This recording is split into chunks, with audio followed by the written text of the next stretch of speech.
Yo, good day. This is the first start. So, how can I start?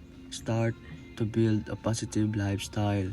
There was a time when I keep waiting for motivation, waiting for the perfect opportunity, and gaulat ko nga mabago akong kinabuhi.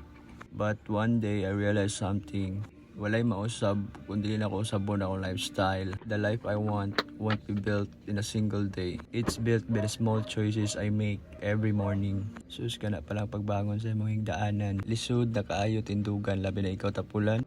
Ayay. Time check, 5:16 in the morning. Choosing discipline when motivation nowhere to be found. Choosing progress, even if it's only one step at a time.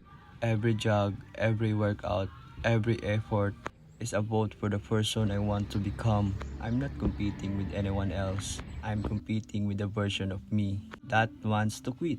So kung usa ka sa mga nitanaw nga video and you're waiting for a sign, this is it, pansit. Guys, start where you are and use what you have. Take the first step. Kaya ang imong soulmate naghulat na sa imong proseso. Maong liyok na diya ay napaloy-loya. Small actions, big dreams. Keep hustling, said you I hustler. Ah yeah. Look at the view. Look at the gift of God. You don't need to be great to start, guys. Just start. So, maura to guys. See you next upload. Ah yeah.